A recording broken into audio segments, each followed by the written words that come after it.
In 1620, while the Mayflower was in Provincetown, 18 of its men sailed in a small shallop, searching for a place to live. They came to present-day Eastham, where they were met by a group of Nauset. After a brief but violent encounter, the English left towards today's Plymouth.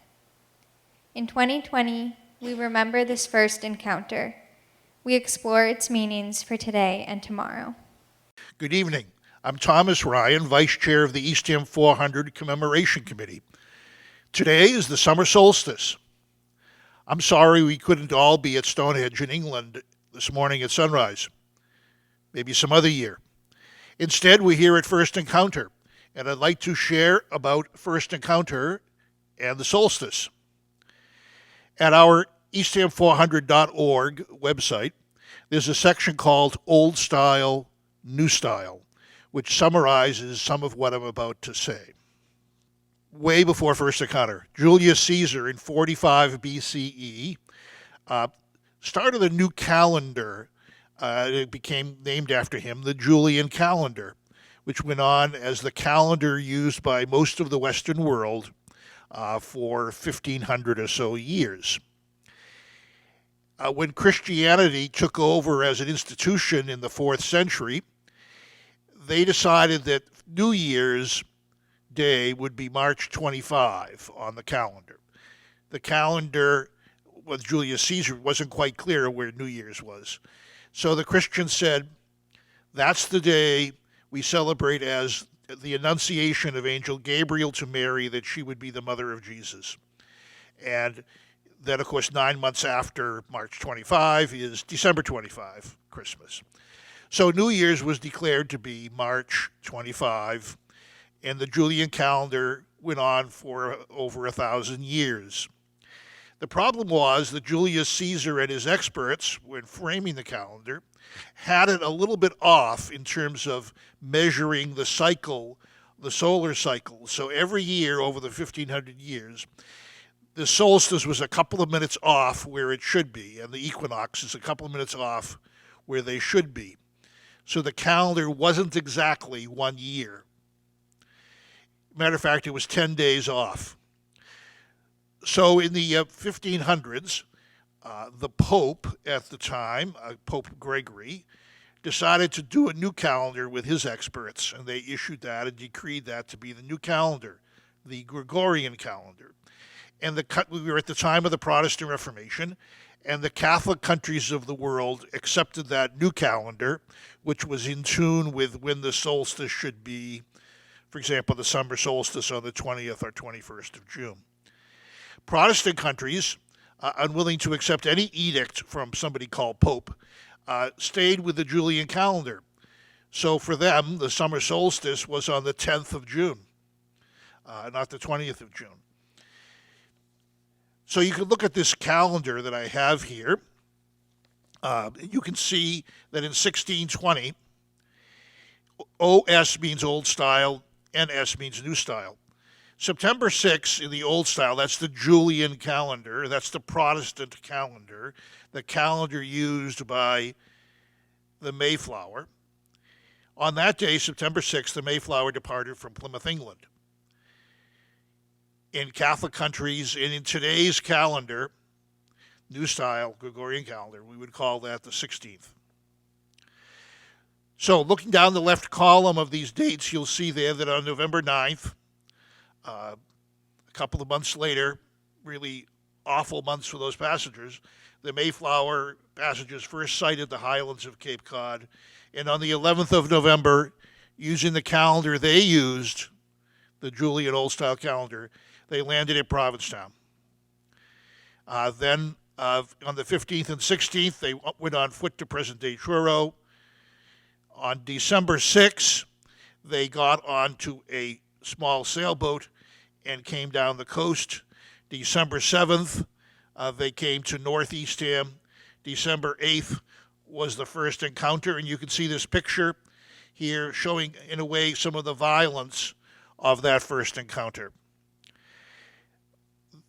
That violence told the 18 men on the shallop that they weren't wanted there and they had to get out of there fast. So they went west past Sandy Neck, past Cumberquid, past what is now Sandwich, and a storm came and blasted them into Plymouth Harbor. So the same day, December 8th, was the first encounter at dawn and the evening landing on Clark's Island in Plymouth Harbor. That's that picture. Then on December 9th, they had to repair the shallop. And on December 10th, we have another picture. There we see a Lord's Day worship on Clark's Island. And some Protestant Christians look back at that as sort of the first Reformation Protestant worship in the Western Hemisphere. The very next day, December 11th, is when the shallop and its 18 crew went on shore at Plymouth. No rock, shore of Plymouth. And it was not the Mayflower that was there, it was the shallop that was there. And that's, as you can see, the 21st new style, the 11th old style. So it was the day of the winter solstice. So many people comment on how shockingly interesting it was and is that the beginning of America, if you want to call it that, I don't, there's other ways to talk about the beginning, but the beginning of Plymouth was on the winter solstice. It's interesting to me that it was just one season later, at the spring equinox, that Native Americans first showed themselves to and came to their old Patuxet, what was now Plymouth. So we had the first encounter in the journey to Plymouth just before the winter solstice. Then at the equinox, the Native Americans show themselves and meet up with the people living in what they were now calling Plymouth. The other interesting thing about this is that messed up calendars for a lot of us is the way that New Year's, as I said, was on March 25. So if you look at the next image, you'll see there in the old style, the Julian calendar used by the townies in Eastham in the beginning. 1716 December was followed by January 1716. February 1716, then March 1 through 24, 1716. New Year's, March 25th, began 1717.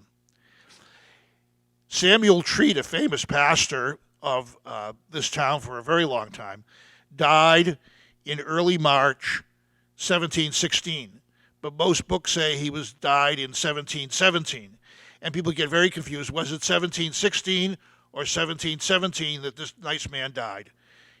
Both is the answer to that question. So, happy solstice, new style. Thanks very much for joining us for the Sunset series. My name is Joanna Hollick. Thank you for watching today's episode of the Sunset series. If you would like to support Eastham 400 efforts, I encourage you to visit our website where you can buy commemorative items. When you visit eastham400.org, you'll see a yellow bar at the top with the words Purchase Commemoratives. If you click those words, you will be taken to a page where you can purchase each of our items. We are selling 3 different items. The t-shirts come in light blue, navy, and ash gray, and are available in sizes adult small through 3XL. The back of the t-shirt features the Eastham 400 logo designed by local artist Karen Ronaldo. The 3D ornaments are 3 inches in diameter and come in a gold foil box with a special description card. Each t-shirt and ornament is $20. We also have copies of an Eastham montage described in our video from June 3rd. Thank you.